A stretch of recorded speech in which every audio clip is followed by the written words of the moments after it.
హైదరాబాద్లో అనధికారికంగా కేబుల్ వైర్లను కట్ చేయొద్దని ఫెడరేషన్ ఆఫ్ ఏరియల్ కేబుల్ ఆపరేటర్లు విజ్ఞప్తి చేస్తున్నారు. రామంతపూర్లో జరిగిన ఘటనకు తమను బాధ్యులను చేయడం సరికాదని, కరెంట్ షాక్తో చనిపోతే ఆ శాఖపై చర్యలు తీసుకోకుండా తమపై ఏకపక్షంగా కక్ష సాధింపులుగా వ్యవహరించడం బాధాకరమని సంఘం అధ్యక్షులు కరుణాకర్ రెడ్డి అన్నారు. ఎలాంటి నోటీసులు ఇవ్వకుండా కేబుల్ వైర్లు కట్ చేయడం సరికాదన్నారు. ఇలాంటి చర్యలతో మధ్యతరగతి ఆపరేటర్ల పరిస్థితి ఏంటని ప్రశ్నించారు. ప్రభుత్వ చర్యలతో తాము రోడ్డున పడే పరిస్థితి వచ్చిందన్నారు. కనికరించి అనధికార కత్తిరింపులు చేయొద్దని విజ్ఞప్తి చేశారు.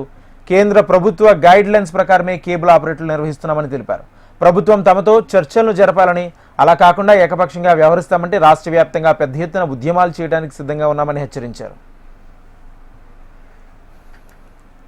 30 సంవత్సరాల నుంచి ఉన్న ఇండస్ట్రీని మీరు 3 రోజుల్లో 4 రోజుల్లో బ్యూటిఫికేషన్ చేసి క్లీన్ చేయమని చెప్పి అనడం ఎంతవరకు కరెక్ట్?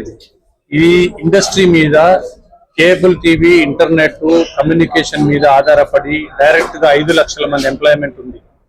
ఈ 5 లక్షల ఎంప్లాయ్మెంట్ ఇండైరెక్ట్ గా ఇంకొక 10 లక్షలు, మొత్తం 15 లక్షల మంది ఎంప్లాయ్మెంట్ ఈ ఇండస్ట్రీ మీద ఆధారపడి ఉన్నారు. వీళ్ళందరూ రోడ్డు మీద పడి ఇబ్బంది పడుతున్నారు. చేసిన ఇన్వెస్ట్మెంట్ అంతా రోడ్డు పాలవుతుంది. దీనికి మీరు గవర్నమెంట్ చెప్పినట్టు 2 లక్షల కొత్త ఎంప్లాయ్మెంట్ కాకుండా మీరు 5 లక్షల మంది ఎంప్లాయ్మెంట్ రోడ్డు పాలిస్తున్నారు. కాబట్టి మేము అనేది ఒకటే, మా డిమాండ్స్ ఒకటే.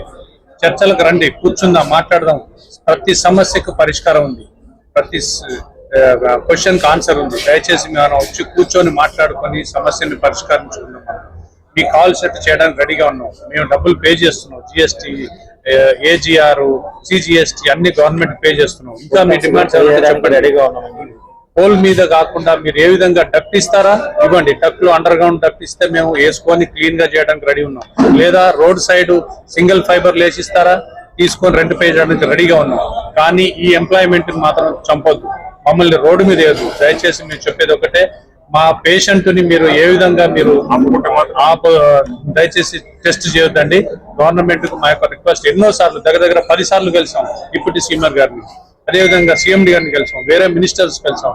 ఏ విధమైన రెస్పాన్స్ లేదు. ఎన్ని రోజులు కట్ చేసుకుంటూ పోతారు? మీరు హైదరాబాద్ ని డెవలప్ కాదు, నాశనం చేస్తున్నారు. గుర్తుపెట్టుకుని, డిస్ట్రాయ్ చేస్తున్నారు. మీరు కూర్చుందాం.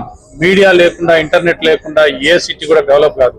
ఎంప్లాయీస్ తరలిపోతారు, ఆంధ్రాకి వెళ్ళిపోతారు, బెంగళూరుకి వెళ్ళిపోతారు, ఉద్యోగాలు పోతాయి. దయచేసి మీరు ఒక్కసారి మనసు పెట్టి ఆలోచించి చర్చలకు రండి, కూర్చుందాం, సొల్యూషన్ చేద్దాం.